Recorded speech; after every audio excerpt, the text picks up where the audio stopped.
So the Lord be with you. Let us pray. Heavenly Father, in whom we live and move and have our being, and whose love and grace and mercy surround us on every side, we thank you for bringing us together this morning, bringing this group of your children together to be inspired by lives that inspired so many. I thank you so much for the leadership and the friendship of Jim and Susan Becker to St. Martin's, but also to the leadership they have provided our city, our state, our nation, and our world.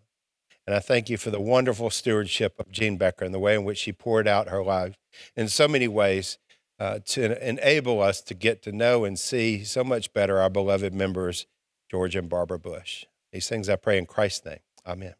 So no need to introduce, but I'm going to say a few things. The first thing I'm going to say is if you have not picked up this little book, this little short book by Peter Becker, who has been here to St. Martin's a few times, the man who ran Washington, the life and times of James A. Becker III. You only have to read the first paragraph on the inside flap to get some sense of how very exciting, interesting this book is. For a quarter of a century, from the end of Watergate to the aftermath of the Cold War, no Republican president won the presidency without the help or ran the White House without his advice. James A. Becker III was the indispensable man for 4 presidents because he understood better than anyone how to make Washington work at a time when America was shaping events around the world. You all have heard me say it publicly. We'd love to see you run for president. Secretary, it would be great. We'd be all behind you. You can announce today if you'd like to. They said I could carry this precinct. I think that and many others.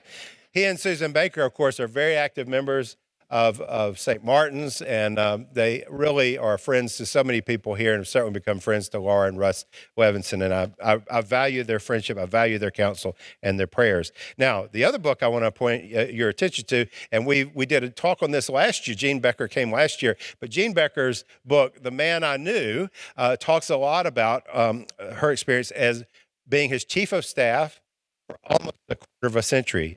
You've heard it put that way, but she started when she was 10, but this, we all know basically the 75 years of life that he lived in, very much in the public eye. That continued for 25 years after he left office, and Jean Becker was a big part of that. I hardly made any phone call or made any decision around my work around this wonderful family in the office over there on Memorial Drive without consulting or being directed by Jean Becker, his chief of staff, who was a journalist for much of her career. So her questions today will be insightful and fruitful. But we did not. I know you're tired of hearing about another book, so I thought I would lift up this book instead. And so Jean is going to make available, if you've not bought this book, Jean will be over here to the right, over there where Mr. Father Sandara is, and she has book plates that she can sign for you personally, and then you can put them in your book. Both of these books are available widely, and I commend them to you. Now I commend our speaker and our interviewer, Secretary James A. Becker III and Jean Becker. Please welcome them.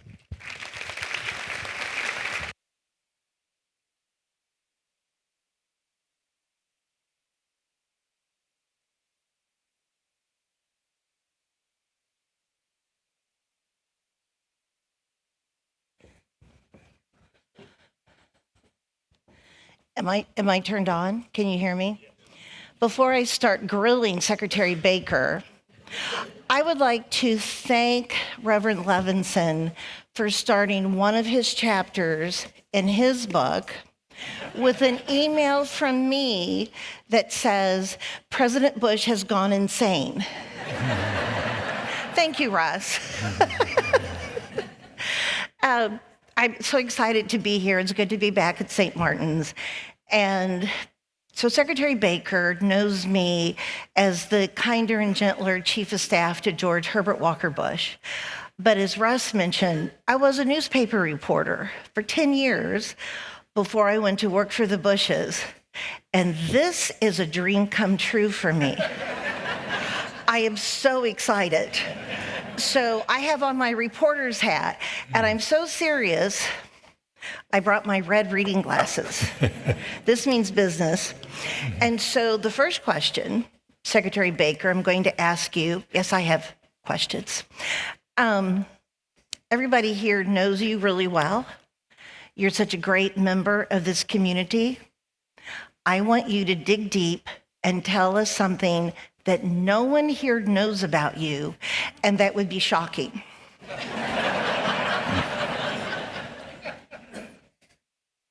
Take your time. When you're almost 93, Jane, you have to take your time. But what most people don't know about me, even this audience that I know so well, is that last Wednesday, I got up at 4 a.m., I went and got in my car, I drove down to Eagle Lake, Texas, I shot my limited ducks, I had them picked, I drove back to Houston and had them for dinner with Susan. Now, that was a singular accomplishment for me, and those of you out there who are not yet quite 93 might not appreciate that, but when you're 93, you'll appreciate it. That's all I know about me. Okay, that is amazing. I will tell you that the day General Colin Powell died, all the Houston media is looking for him, and they're calling me to do an interview about Secretary Powell. And I kept saying to the Houston media, you need to find Secretary Baker. And he's the one who needs to do this interview. And they said to me, well, if you can find him, we would love to talk to him. He was elk hunting in Wyoming. Okay, let's talk about, and where's Robert? Where's my favorite AV guy? We're going to put up a picture during this. He's still working on it. Robert, you know what? We don't need pictures. Who needs pictures? Secretary Baker. Yes. We're going to talk about all sorts of things, but let's start with you and the friendship, George Herbert Walker Bush.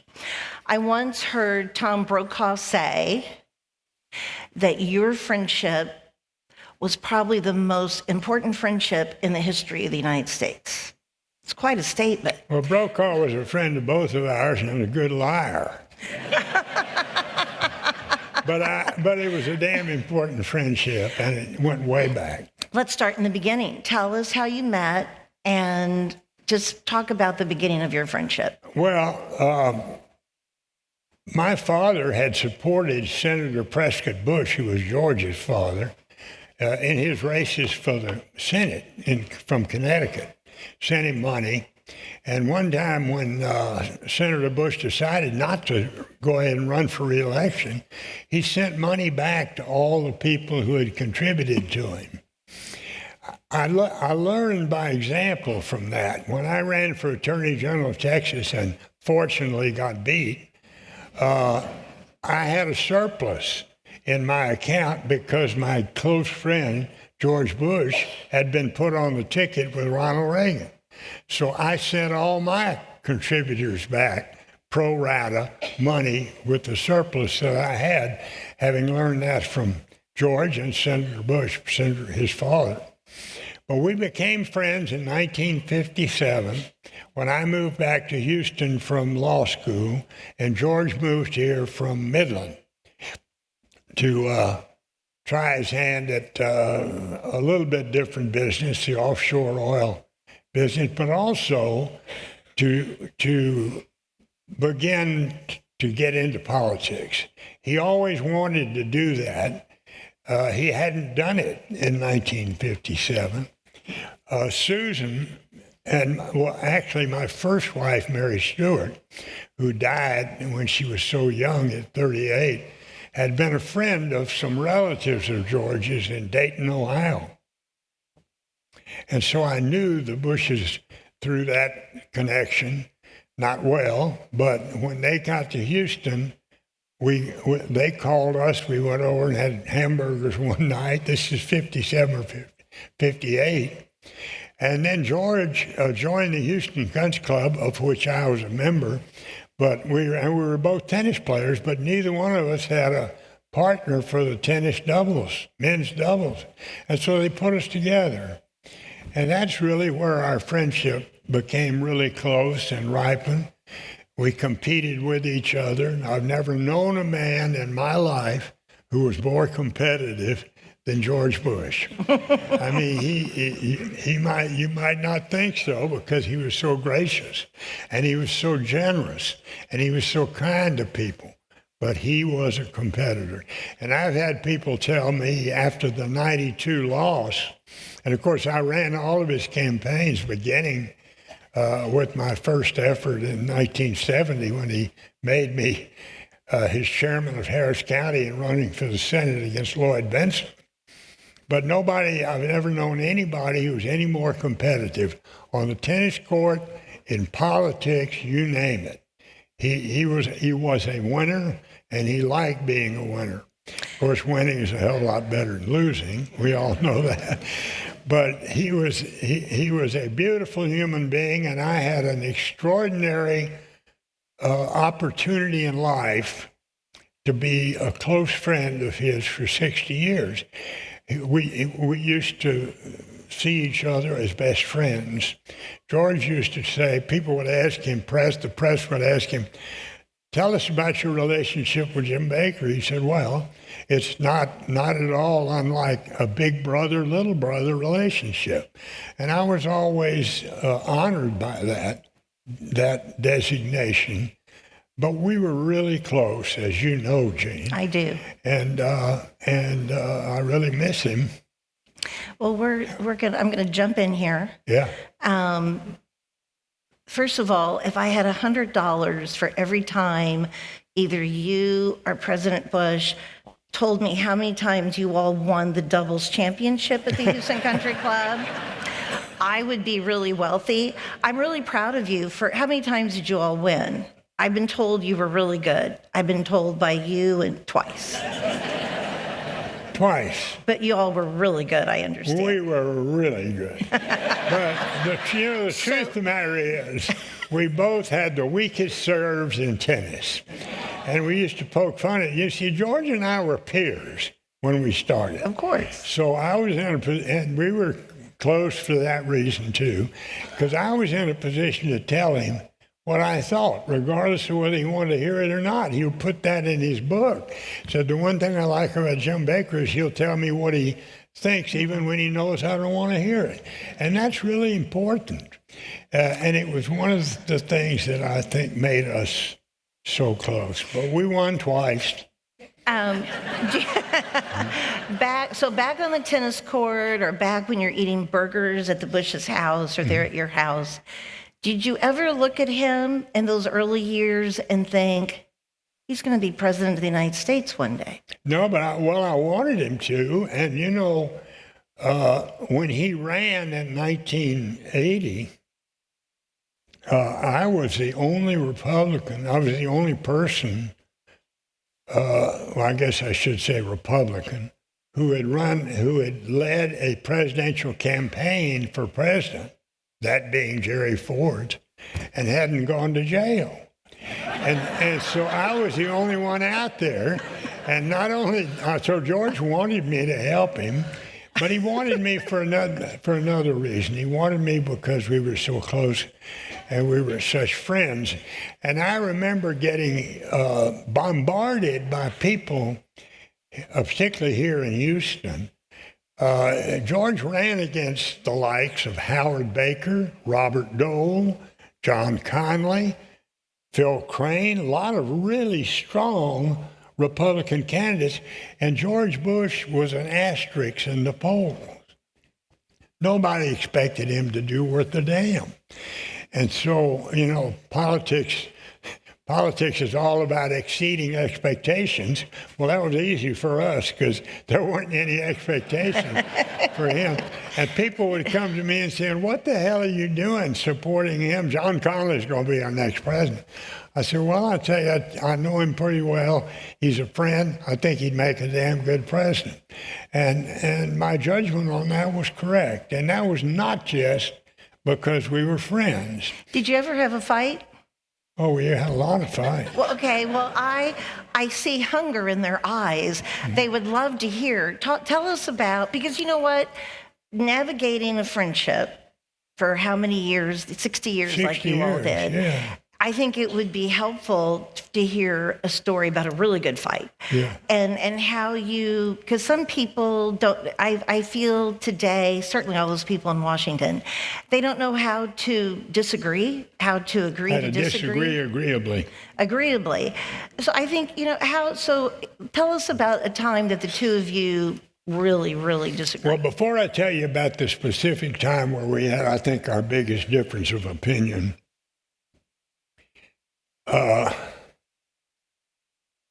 no, I won't tell you that. I'll go back. Who wants to hear him tell that?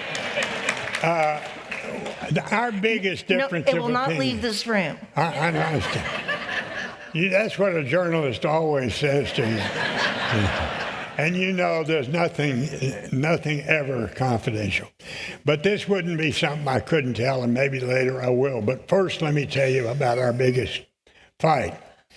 And George, I need to preface it by saying, George Bush, we argued a lot. And I think one of the good things I brought to the table for him is that I was his peer. We were close friends. I could tell him what I thought, and he wanted me to. Mm-hmm. At least that's what he said. But then when I'd tell him what I thought and he didn't want to hear it, it wasn't always pleasant. But the worst one was after we had really surprised everybody. We'd knocked John Connally out of the race. We'd knocked Howard Baker out of the race. We'd knocked Bob Dole out of the race. Here's a guy that's an ambassador to the UN. That's not the place where most people run for president from. And yet we'd done it, and we'd put all those people, we'd retired all those people. And we're now at the point where we don't have the numbers. You count the numbers of committed delegates for Reagan, and I forgot to mention we're running against the Gipper too, who was a hell of a strong candidate. And we don't have the numbers. And the question is, are we going to go out and compete against him in California, which was his home state? And my view was that would be suicidal if you ever want to be vice president. And so I told George, and he looked at me and said, Bake, I'm not running for vice president. And I said, well, I said, more people have become president by first being vice president than any other way. He said, I'm not running for vice president. And he says, I'm not a quitter. I said, George, this is not quitting. This is just something different. It's not going out there and trying to humiliate Reagan in his home state. And it's over for us. We don't have any money left. We don't have the votes. We haven't had the votes for a little while. So he said, well, I'll think about it. And so he suspended his campaign and said, we're gonna all get together in Houston. Came back here to the residence. And we had a knockdown, drag-out fight for about 2 days, 2.5 days. On one side was Jim Becker and the political people, and on the other side was his family. Oh. And yeah. Mm-hmm. and the people who were running the campaign for him in the late states like California and New Jersey, Nick Brady, his close friend who we made Secretary of the Treasury to succeed me when I left to go run the campaign. And Nick had organized New Jersey and knew we could win New Jersey. And somebody else knew we could win this state. And they would tell George that. And finally, he said, okay. He said, I said, George, you got to know when to hold them and know when to fold them. And it's time to fold them. But boy, I had a tough time getting that through. But finally, one of the biggest obstacles, of course, was Barbara, who said, Now that is just shocking that she came on strong, Barbara Bush. Not a quitter. Well, I said, nobody's accusing him of being a quitter. But George had this beautiful way of telling me when our arguments were over. We would argue a lot because we were friends and we were peers. And he had this wonderful way of telling me how the argument was over. He'd say, Baker, say, if you're so smart, why am I president and you're not? Or why am I vice president and you're not? And so I knew then it was over. So, as like Tom Brokaw said, your friendship was a powerful force on the entire world. Yeah. When you were Secretary of State and he was president, you all shepherded the end of the Cold War, the reunification of Germany, of course, Desert Storm. I could go on, but Russ would have to cancel the next church service. I would love to segue to current events. And it's a mess out there. And particularly, it has to kill you what's going on in the Ukraine because of what you and President Bush, what you all did was amazing, bringing a peaceful end to the Cold War. And now a guy named Vladimir Putin has blown all that up. Tell us what you think the United States should or shouldn't be doing if you were in charge. Well, you may find this a little bit surprising, but I think that the administration has done a pretty damn good job on Ukraine. And I'll tell you why. Number one, they have not let us get dragged into it, which is really important. We've fought too many wars recently where we've lost. I mean, a lot of them, most of them in Asia. But they have kept us from being dragged into that one, and they have done so in a way that has helped Ukraine and recognized how important it is that Ukraine win this fight. And that's right where I am, because what we fought the Cold War for, what every American president, Republican or Democrat, through the 40 years of the Cold War fought for, has been subverted by Putin's unnecessary war of aggression against Ukraine. So we need to stand up to it. In my view, not to the point of sending our young men and women over there to fight, but supplying them with everything we have that would be helpful to them. Biden's been doing that. He was late to get out of the blocks. He was late out of the starting gate, but he's been doing it, and he's still doing it, and I applaud that. And that's where I come from on this. I don't want to see us dragged into that. And yet I think we have a lot of stake in doing whatever we can to see that Ukraine wins. It's helpful. That's helpful to know. And it's very helpful. And I might add that Tom Brokaw also said, this was the week of President Bush's funeral. I taped Funeral Week, and I think President Bush died in November. I think I finally watched it at Memorial Day weekend of the next year. And Tom Brokaw said that you are probably the most important American who was never president of the United States. I told you Brokaw was biased.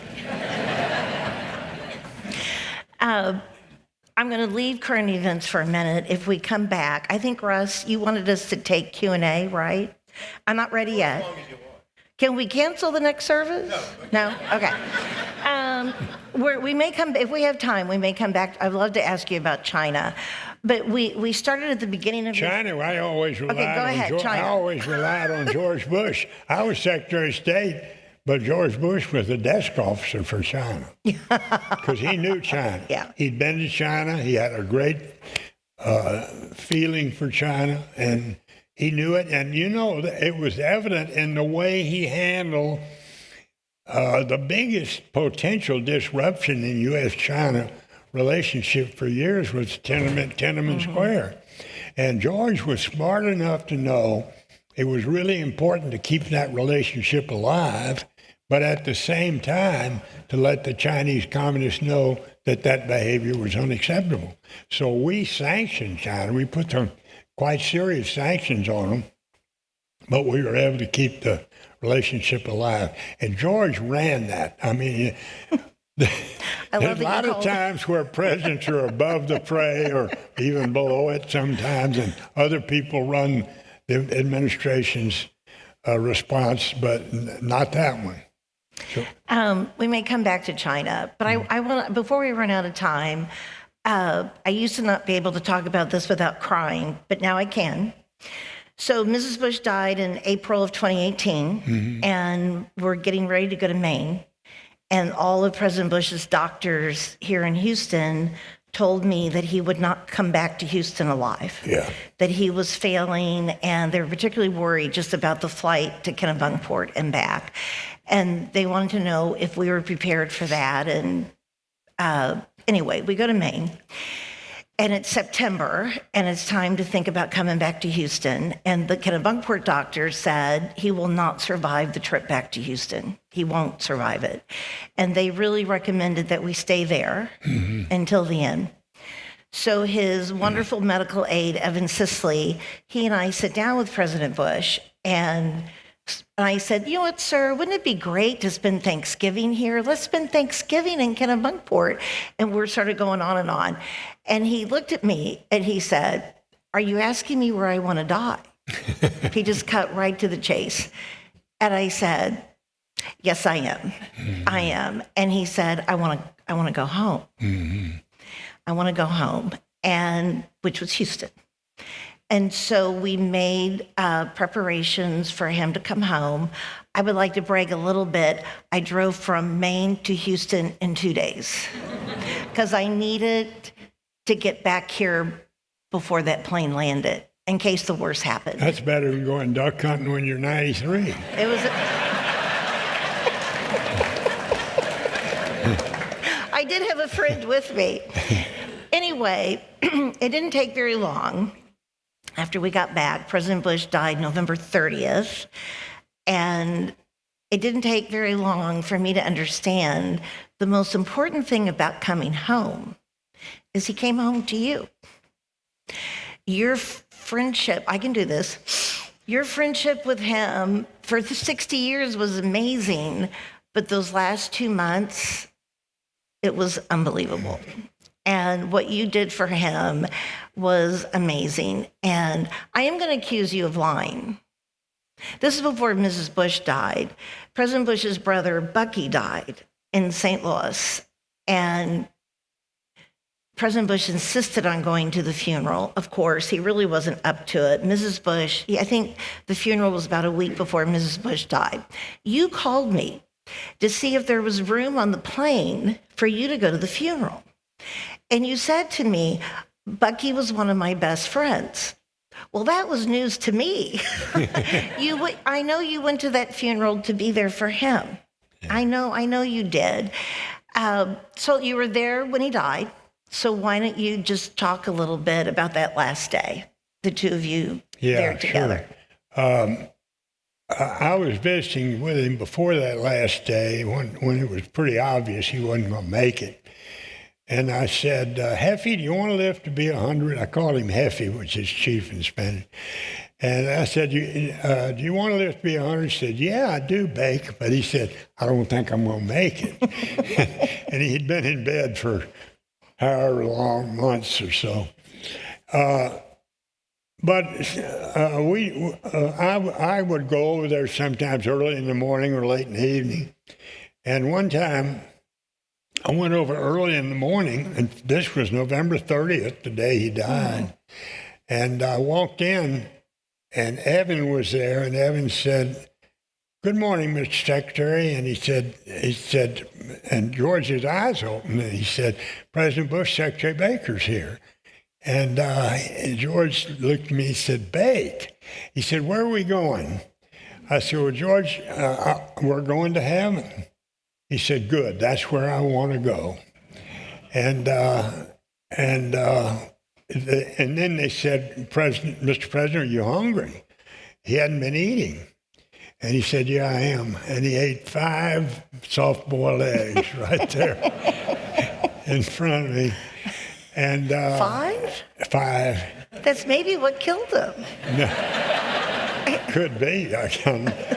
So Susan and I went somewhere out to dinner, and we were driving back from that dinner, and I think you called or Evan called. Somebody called me and said, you might want to get over here. It doesn't look too good. And so I came back, and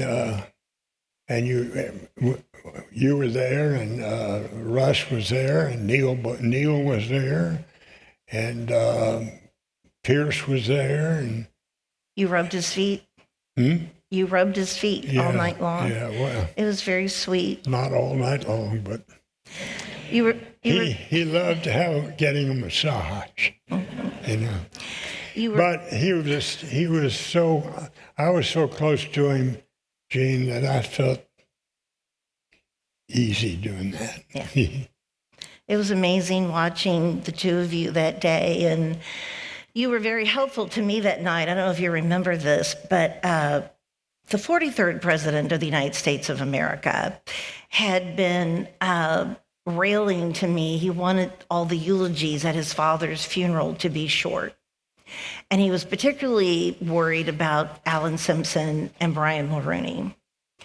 And President Bush died about 10 o'clock at night. And I called the staff, many of whom were here, and said, yeah, get to work. He just died. And, you know, of course, let the family know first. And I think the first thing he said to me was, how long are those eulogies? I'm like, oh my God, your dad just died. So and he had talked to him earlier and said goodbye. But I called the eulogists next. I called all the eulogists to say that he had died, including Brian Mulroney and Alan Simpson. And I was at the house, and I had this brilliant idea. I put you on the phone with them because you were their peer. I mean, it's one thing for Gene Becker to say, now, Prime Minister Mulroney, 10 minutes, and he could just blow me off. I put you on the phone, and you gave him the what for. Mm-hmm. Do you remember that? Yeah, I do. Yeah. I do. I remember giving Russ the what for, too. Yeah.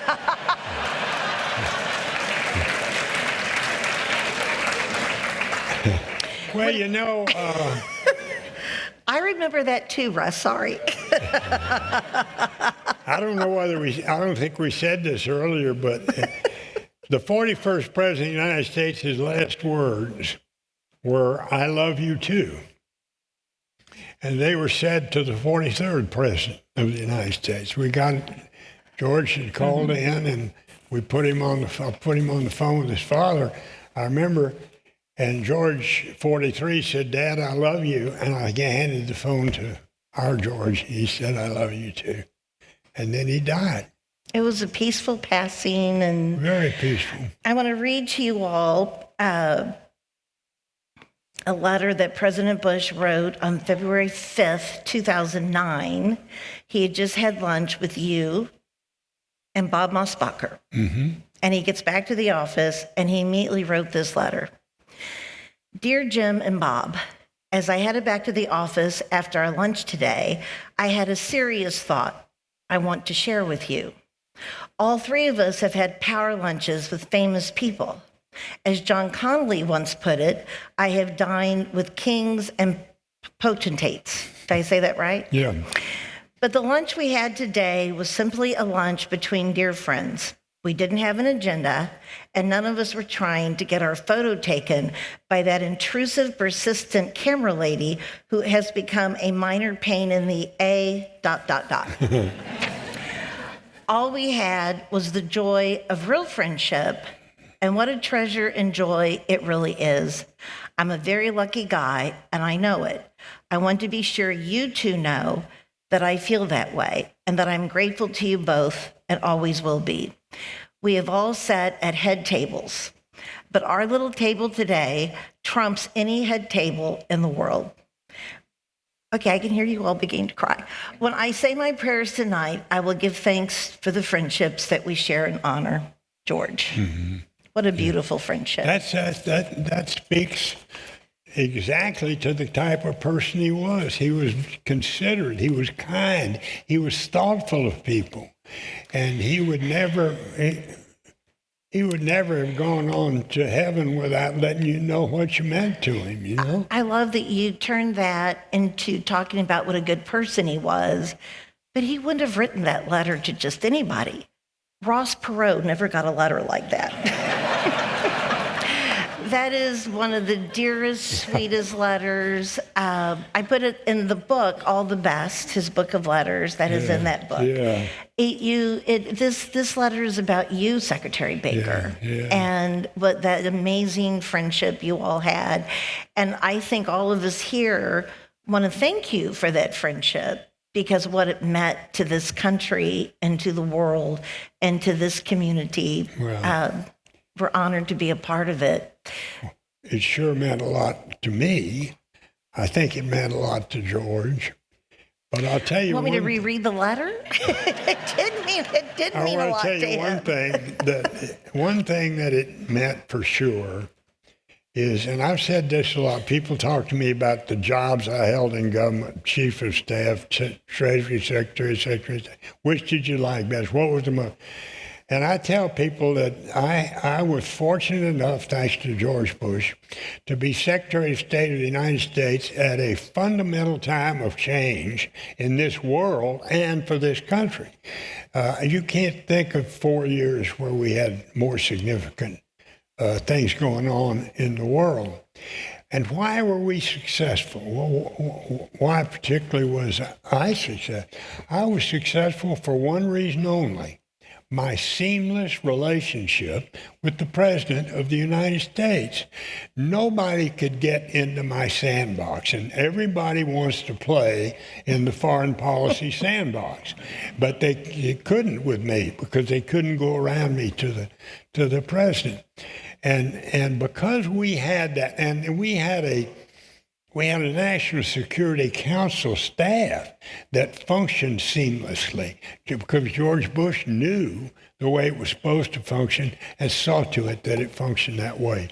And that's the reason, if you look at particularly the foreign policy accomplishments in those 4 years, it'd be hard to find 4 other years in U.S. history where so much was accomplished. Well, before we take questions, and if you don't have questions, we'll just keep talking. Oh, wait, it is almost church time. I just think we all need to thank you for all that you did for our country.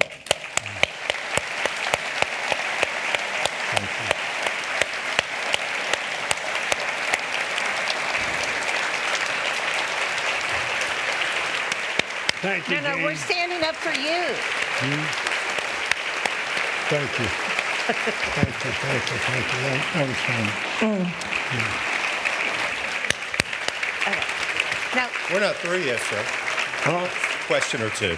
Oh, sure. Yeah, sure. So I want to say thank you so much to Jean for the way in which she would utter instructions for our 15-year relationship. They were always gentle but straight to the point. But I think what you saw in certainly Secretary Baker and what I came to learn and appreciate so much in Jean is they lived 41's rule of service. I mean, we wouldn't be here were it not for the service that these two rendered. And there's several folks who are here from President Bush's staff. I'd like to ask them to stand up if they would. We just recognize you. Some of you on the front row, if you served with President Bush's staff with Jean, would you stand up and let us thank you too?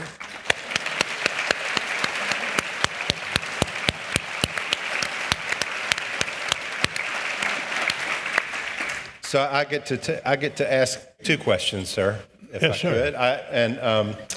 could. One of the things, and I think one of the things that we appreciated, and Jean, I think, made reference to this so much, is frankly, and I don't want to overstate it, but frankly, just the decency that President Bush and Barbara witnessed, revealed in their own lives. And my wife Laura and I actually went down to the library last week. We took some friends. We love going to College Station, so if you haven't been to the library to go there, please do. And I don't get a check for saying that or anything, but there are lots of quotes from the president, and one of these in a letter to his sons is up on the quote, and it speaks of that decency. Listen to your conscience. Don't be afraid not to join the mob. If you feel inside it's wrong, Don't confuse being soft with seeing the other guy's point of view. Power accompanied by arrogance is very dangerous. Avoid self-righteously turning on a friend, but have your friendship mean enough that you will be willing to share with your friend your judgment. Don't assign away your judgment to achieve power. Can you say anything about what drove that sense of decency that I think so characterized President Bush's time in office, but also just who he was? You mean why? Why was he so decent, so compassionate? Other than on the tennis court, but other than that. No, he wasn't particularly compassionate on the tennis court. He was, as I've said, a tough competitor. Well, I don't know, Russ. I suppose it was his upbringing. His parents, George was always fond of saying, when he was out campaigning, he'd say, "My father inculcated in me a sense of such and such." I said, "George, stop saying inculcated." I said, "People won't understand what you're talking about. It sounds like a venereal disease." So he quit it. And we began to win some primaries. But I don't know that I have any answer other than that they had a wonderful upbringing. Senator and Ms. Bush, and I knew them more. I knew Ms. Bush better than Senator Bush, but they were great parents, and they produced great children, all of them, including my friend Bucky. The other thing I'm going to ask you, because this speaks to your St. Martin's community, and I'm delighted that you're here.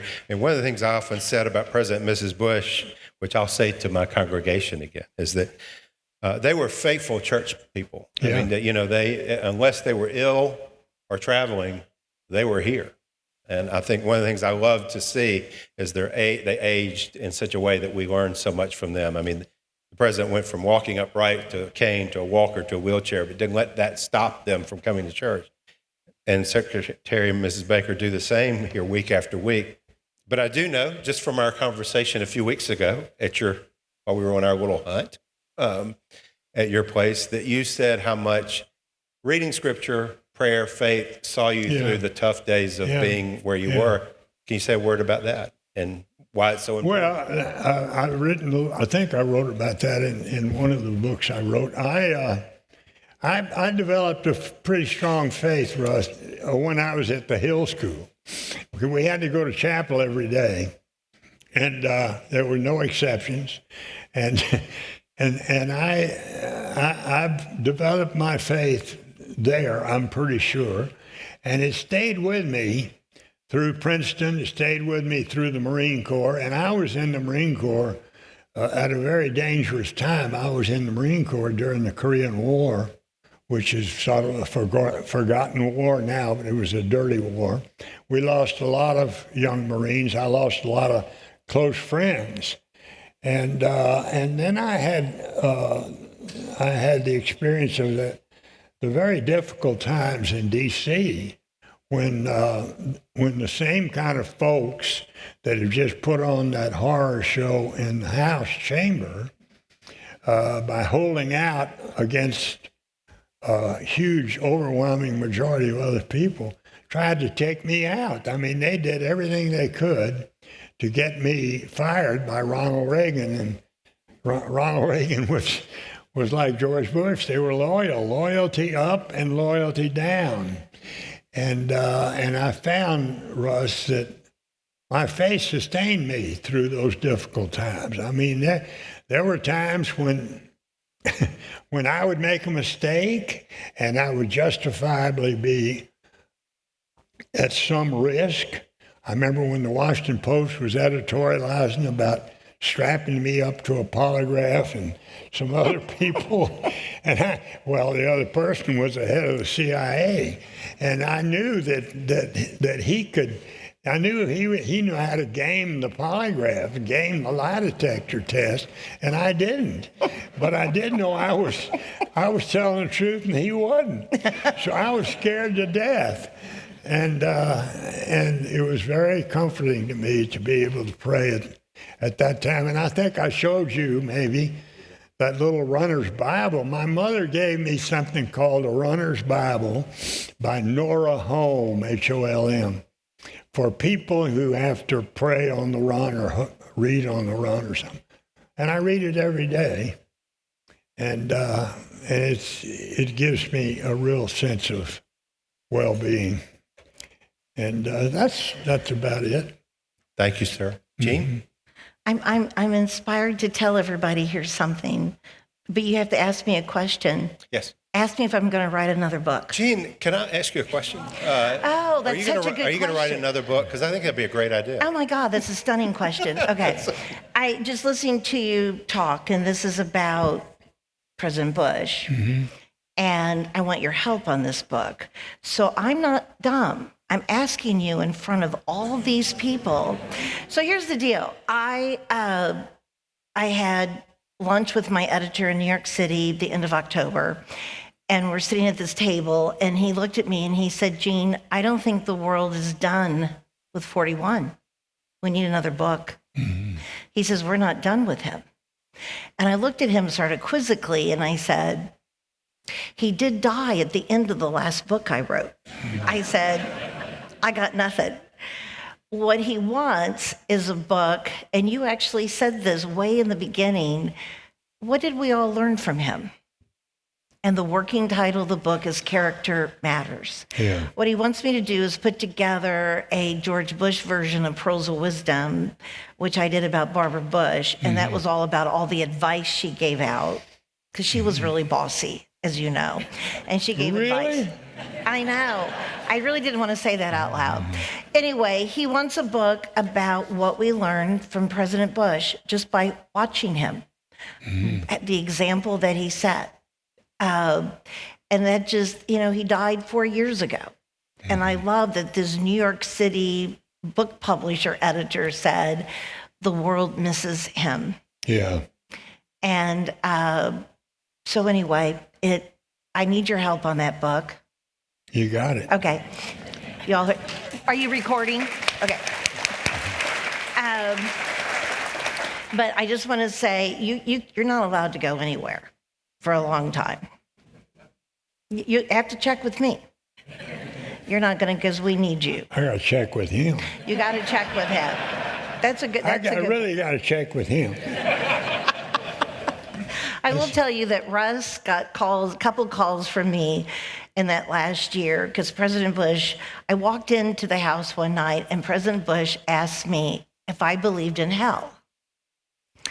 And I said, yes, sir, I do. He said, who do you think's down there? And I said, well, off the top of my head, Adolf Hitler and Saddam Hussein. And he said, who else? I said, sir, I don't know. And I said, are you worried about going to hell? And he said, no. I was just curious, though, about hell. So I went out in the hall and I called Russ and I said, yeah, you need to get over here, because I'm practicing without a license. This is the kind of conversations you have with your pastor, not with your chief of staff. Yeah, true. Well, again, let me commend this book to you, along with Secretary Baker's other books, but also Jean Becker is going to be over here to sign book plates, because we didn't have her book with us today. We don't have any books to sell. But happy to sign book plates with you over here at a table over here. Aren't we blessed to know these people and to have Secretary Baker with us and have Jean Becker with us today? Give them a big round of applause.